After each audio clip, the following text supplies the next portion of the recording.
America has experienced times of crisis before. Because biblical Christians stood in the gap, faith, family, and freedom under God was preserved in the United States. Our forefathers pledged their lives, their fortunes, and their sacred honor so that the future generations of Americans could live in a nation marked by Christian liberty.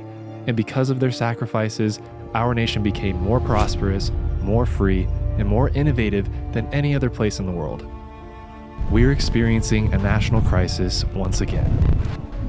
In recent decades, the Christian values and biblical faith that once proved a moral foundation for our constitutional system of government have come under unprecedented attack, and our social fabric is tearing apart at the seams, including here in Idaho.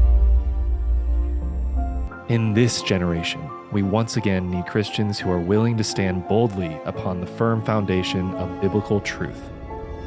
Idaho Family Policy Center exists to empower Christians to advance the lordship of Jesus Christ in the public square.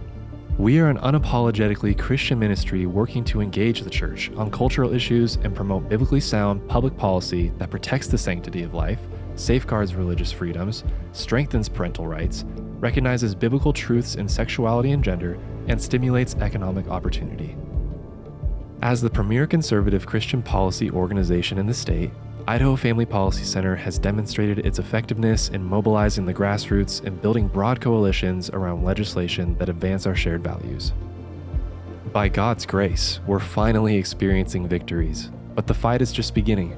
Now, more than ever, we should heed the advice of the patriot John Hancock, who famously told his fellow countrymen, "I urge you, by all that is dear, by all that is honorable, by all that is sacred, not only that you pray, but that you act." We need Christians to get up off the sidelines and to get involved in the hard work of culture building, and Idaho Family Policy Center stands ready to lead the charge. Blessed is the nation whose God is the Lord. That biblical promise remains true today, and with God's help, Idaho Family Policy Center will keep building an Idaho where God is honored, religious freedom flourishes, families thrive, and life is cherished. To learn more about Idaho Family Policy Center and to get involved, go to idahofamily.org.